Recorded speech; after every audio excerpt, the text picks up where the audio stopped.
Hi అందరికీ welcome to perspective matters.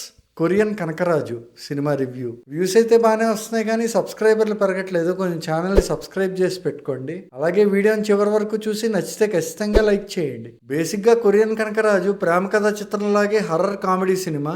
ఈ cinema story మొత్తం అనంతపురం డిస్ట్రిక్ట్లో పెనుగొండ అలాగే కొరియా కంట్రీ ఈ రెండు ప్లేసెస్ లో జరుగుతూ ఉంటుంది. కొరియాలో చనిపోయిన ఒక వ్యక్తి ఆత్మ పెనుగొండలోని కనకరాజు బాడీలోకి ప్రవేశిస్తుంది. అసలు ఆ ఆత్మ ఎవరిది, కనకరాజు బాడీలోకి ఎందుకు ప్రవేశించిన తర్వాత ఏం జరిగింది అనేదే సినిమా. ఇంకా ఈ సినిమాలో పాజిటివ్స్ విషయానికి వస్తే ఈ సినిమాకి ఫస్ట్ పాజిటివ్ పాయింట్ ఏంటంటే కమెడియన్ సత్య. సినిమా ఫస్ట్ ఫ్రేమ్ నుంచి లాస్ట్ ఫ్రేమ్ వరకు కమెడియన్ సత్య ఎప్పుడు స్క్రీన్ మీద కనిపించినా మనం నవ్వుతూనే ఉంటాం. స్టోరీ పరంగా ఈ సినిమాకి వరుణ్ తేజ్ ఒక్కరే హీరో అవ్వచ్చు, కానీ ఎంటర్టైన్మెంట్ పరంగా చూస్తే మాత్రం ఈ సినిమాకి ఇద్దరు హీరోలు, ఒకరు వరుణ్ తేజ్, ఇంకొకరు కమెడియన్ సత్య. ప్రేమ కథా చిత్రం అనే సినిమాలో సప్తగిరి కామెడీకి మనం ఎంతైతే ఎంటర్టైన్ అయ్యామో దానికి 3 times కామెడీ ఈ సినిమాలో సత్య గారిది ఉంటుంది. ఈ సినిమాకి నెక్స్ట్ పాజిటివ్ పాయింట్ ఏంటంటే ఇంటర్వెల్ బ్లాక్. ఇంటర్వెల్ లో వచ్చే ఆ ఫైట్ గానీ లేదంటే ట్విస్ట్ గానీ సెకండ్ హాఫ్ లో స్క్రీన్ మీద ఏం చూడబోతున్నాం అనే క్యూరియాసిటీని అయితే కలిగిస్తాయి. అంటే ఒక హర్రర్ కామెడీ సినిమా ఇంటర్వెల్ కి వచ్చేసరికి కమర్షియల్ సినిమాగా మారుతుంది. ఆ పాయింట్ చాలా బాగా అనిపించింది.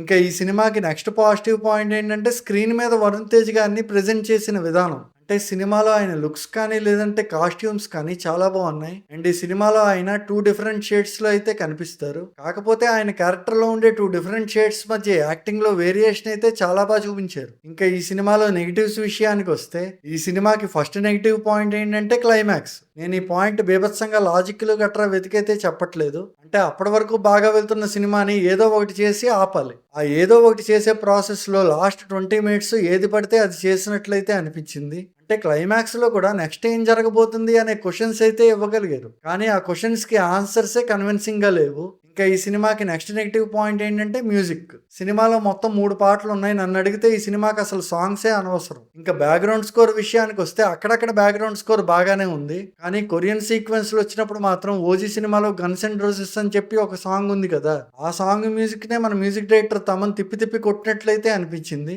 అలాగే ఫస్ట్ హాఫ్ లో చాలా చోట్ల వచ్చే బ్యాక్గ్రౌండ్ స్కోర్ రీసెంట్ గా వచ్చిన లెనిన్ బ్యాక్గ్రౌండ్ స్కోర్ లో అయితే ఉంటుంది. ఇంకా ఈ సినిమాకి నెక్స్ట్ నెగిటివ్ పాయింట్ ఏంటంటే డ్యూరేషన్. 2 hours 45 minutes అంటే 2 గంటల 45 నిమిషాలు ఉంటుంది సినిమాలో సాంగ్స్ అలాగే క్లైమాక్స్ 20 minutes కాకుండా ఒక 10 minutes లో తగ్గొట్టేసి ఉంటే 2 గంటల 20 నిమిషాల్లో ఒక మంచి సినిమా అయితే వచ్చేది. ఇంకా ఓవరాల్ గా కొరియన్ కనకరాజు అనే సినిమా ఎలా ఉంది అని నన్ను అడిగితే క్లైమాక్స్ ఒక్కటి పక్కన పెడితే మిగిలిన సినిమా అంతా బాగుంది. ఫ్యామిలీ ఆడియన్స్ అయితే హ్యాపీగా ఈ సినిమాకి వెళ్ళి కామెడీని ఎంజాయ్ చేయొచ్చు. అలాగే ఈ వారం డీసీ అనే తమిళ డబ్బింగ్ సినిమా కూడా రిలీజ్ అయింది. ఆ సినిమా రివ్యూ రేపు ఇదే టైంకి అప్లోడ్ చేస్తా. ఈలోపు మీరు ఛానల్ని సబ్స్క్రైబ్ చేసి పెట్టుకోండి.